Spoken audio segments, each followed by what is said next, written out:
What would make a woman not only stay with, but gravitate to men who are not her type, to men who are drug dealers, to men who are beaters? It's the absence of a father, lack of a support system that's supposed to come from a father, supposed to come from a dad.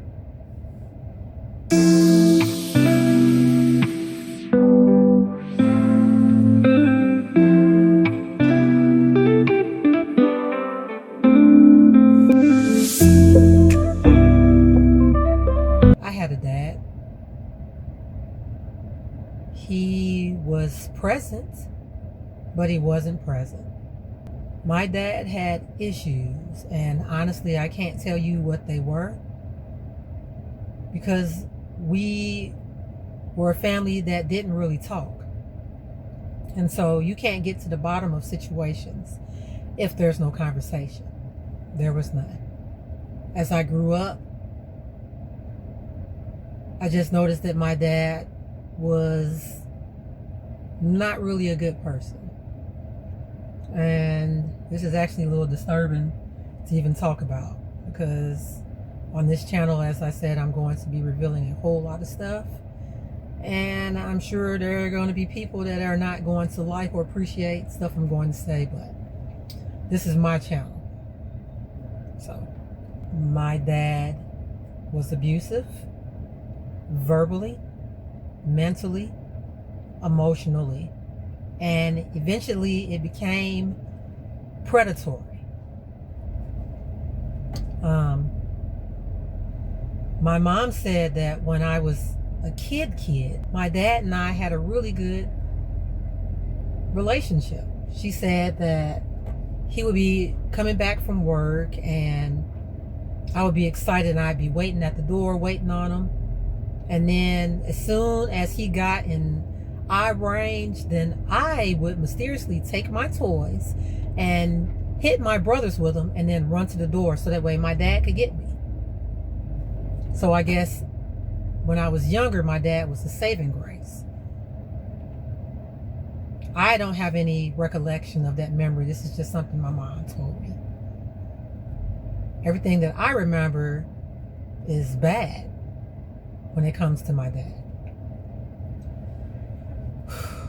So dads play very, very, very significant and crucial roles in the development of young girls, of their daughters. They influence their self-esteem, habits, relationships, how they see the world, risk, whether they take them or not, support, how they respect themselves. So dads are supposed to boost your self-esteem, right? My dad didn't boost my self-esteem. He tore me down. He broke me significantly. He used to call me names. He used to ridicule me. He used to just hit me. And of course, I mean, I was a rough little girl. I had two brothers. I have two brothers. What they did, I did. So, I mean, I was rough, grew up rough because I got two brothers. But at this time, I honestly cannot recall like being bad, like maybe mischievous, but what kid is not? But it's like I used to just be around and he's upset, or he was just upset. I mean, I don't know. That's not a self-esteem booster. Every time you turn around, my dad was ridiculing me. And as I got older, my little brother would join in on the ridicule with him. Of course, my little brother, he's a kid, so he's not realizing the damage that it's causing me. So, but my dad acted more like a child on the playground rather than a father, a present role model. Fathers are supposed to believe in their daughters, have some type of belief in them, and I don't think my dad believed in me.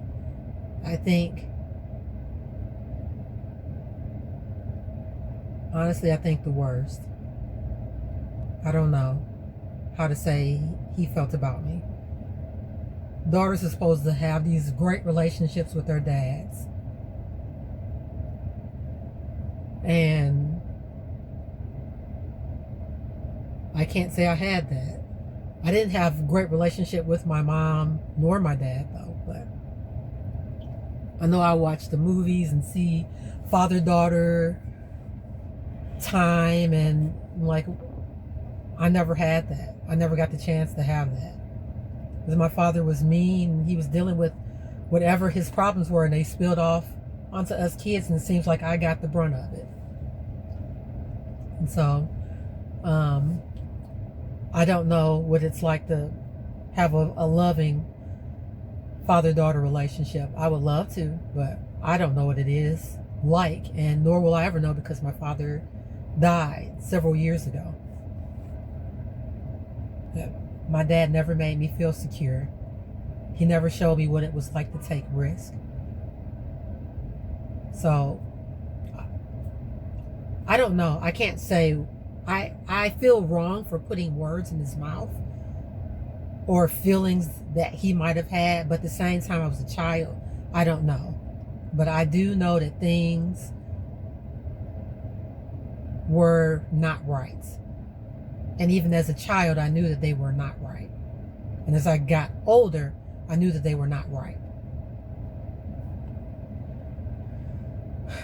So as I said at the beginning of the video, what would make a young girl run, cling, gravitate to men who do not like her? So you'll probably say, well, Cheryl, your father was there. He was there, yes.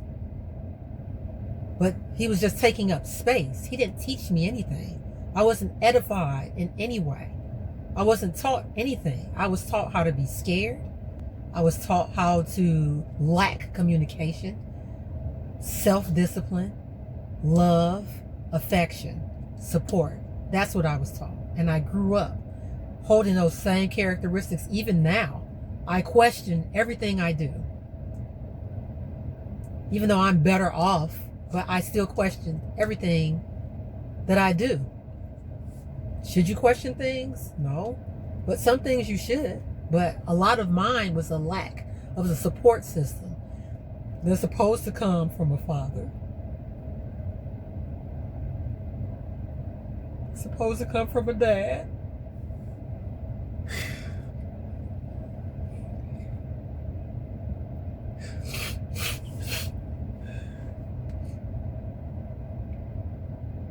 Fathers are supposed to have positive interactions with their daughters.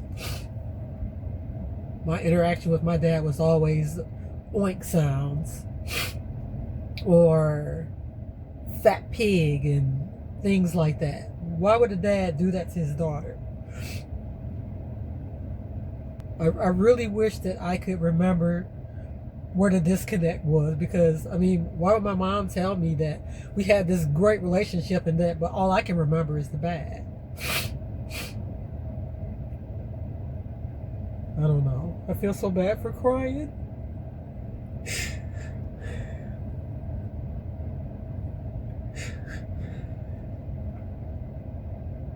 Dads are supposed to help you develop a strong sense of self-worth. I was nothing, I was nobody as I grew up. And you couldn't tell me I was somebody. I didn't learn who I was until I was 31 years old. That's a long time to be tormented by these thoughts of who you are, and let the world form these traits that you actually don't have. I let people tell me who I was. I let other family members tell me who I was, what I needed to do, how I needed to do it. People ran me. I didn't run myself. I didn't make my own decisions. And I can admit that. I was an adult child at 31 years old. I was not mature. I acted ignorant at 31 because the world had already shaped me into who I was going to be. And I allowed it because I didn't know any better. All I remember is just having negative emotions, negative feelings toward people, toward myself. But in your face, I mean, I was really fake, but I could fake it. I was a great actress. I could fake liking you. And even though you have done something to me, I could fake it. So that way I wouldn't lose your love, so-called. I couldn't tell you no. I would just let people run over me and let that be that. But as long as you were talking to me, I was fine. That's not good. Supportive dads and present dads will have daughters who are less likely to have anxiety and eating disorders. Well, I had a slew of anxiety issues. My mental well-being was not all right whatsoever. And I had eating disorders. I used to eat everything. I remember being a kid and I wouldn't eat because of my dad making the oink sounds. I would not eat in front of him. I couldn't eat. And I would eat little bits, but not really, definitely not where he was looking or watching. And then when everybody would get up, I would eat all of my food. And I know this is going to sound disgusting, but I would eat all of my food. And I would eat everybody else's food, whatever was left on their plate. If they spit it out, I ate it. And I remember crying because I'm like, why am I doing this? And I just felt like I needed to eat. But why am I eating everybody else's food that they've already eaten off of?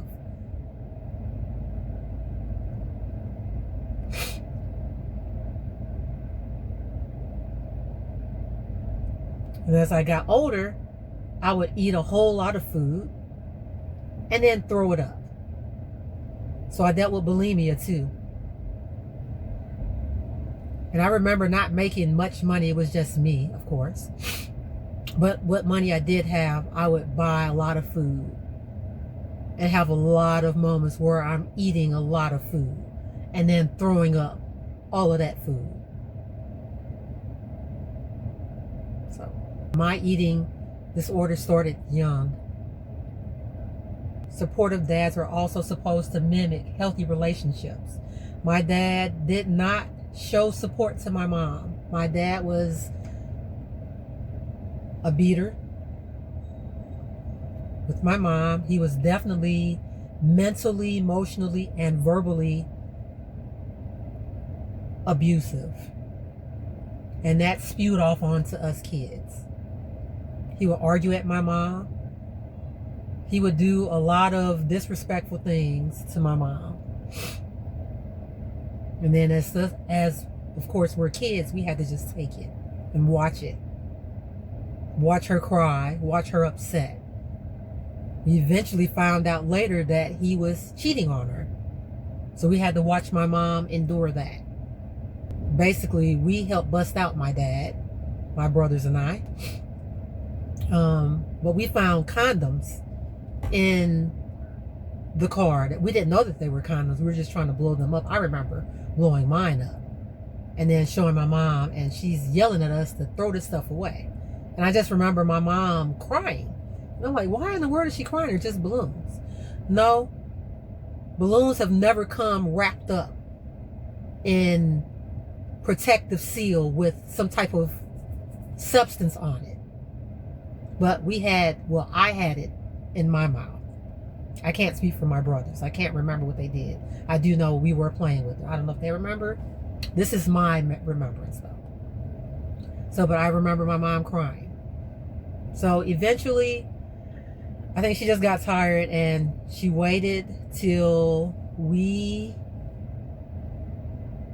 were, I guess, in a good position where we could leave.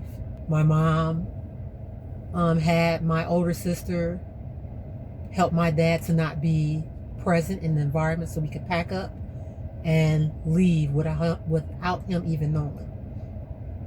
So I judged my mom for dealing with him like she did. And then I eventually end up in abusive relationships. I was in an abusive relationship mentally, where this guy taught me how to smoke weed, and I did, and eventually I smoked one with him that almost took my life. He actually gave me a laced blunt. I smoked it and I was numb. I couldn't feel anything. I thought I was dead. Long story short, I tried to jump off my 11th floor balcony. And I dealt with him. I dealt with another man who was physically abusive. I was with him for 2 years. The first year was okay. My mom did not like him. She said something was wrong with him. She said she's never seen a quiet man, never met a quiet man. She was uncomfortable with him. And that second year, I actually saw why. Because he was beating me. And I could not tell her, and I wasn't going to tell her, that I was being beat, because I'd already been judging her for dealing with my dad who beat her. And now I know now not to judge women who are dealing with men who beat them, because I went through it. Why couldn't I just leave? There's no answer. I didn't have an answer. It's demonic, if you ask me. Because why would you stay with someone who is physically hurting you, harming you? Why would you stay with that? There is no answer. You just have to be the support there, ready, with open arms, non-judgmental, when the person physically, mentally, emotionally knows, okay, now it's safe for me to escape. Literally, I'm running for my life, dealing with these men, but I'm also drawn to them, and I don't know why, and I don't know how to get away from these men. Why didn't I know how to get away from these men? Because I did not have the support that a young girl is supposed to have at a young age. So now that I have that, I know what I am willing to deal with and what I am not. What I will refuse to tolerate, absolutely will not tolerate. So I am strong on keeping my legs closed, keeping myself to myself for a reason. And it's way more reasons than what I've listed now. But this is what I'm willing to talk about as far as what I think helped me to gravitate toward men who meant me no good. In conclusion, a lot of women deal with dirty, trifling, ignorant men because they didn't have a good dad. Now, there are some women, they're just making a decision. I'm just going to deal with who I'm going to deal with. I know a family that has a great dad, awesome dad, and child has gone astray. So there's also situations where there's called choices. We need our dads. It is simple. We need men. We need actual men to step into the role of what a leader is. Men are leaders. Men are support. Men set the tone. If you are a dad and you have young daughters, don't simply be in the house. Be support. Talk to them. Tell them this is what you should expect. This is not what you should take. This is not what you should tolerate. Be empathetic with them. Show them risk and how to safely take them. Be their safety net. Be compassionate. Be emotionally there, physically there, mentally there, absolutely spiritually there. You submit yourself to the Lord. So that way your child can see, this is the example. This is what I should look for in a man. And then let that man find her. Don't have her or allow her to be out here in these streets chasing men, gravitating and holding on to men. It's not good. I have a very high body count because of an absence of a father. I have slept with over 100 men. Would the presence of a good dad allow that? And to be honest with you, the presence of a good dad will not even allow one. Biblically, God doesn't want us dealing with anybody if we are not married. Fathers, please be their first love. Be their first love. So if you've enjoyed this video, subscribe to me. I really appreciate it. Come chill, come hang.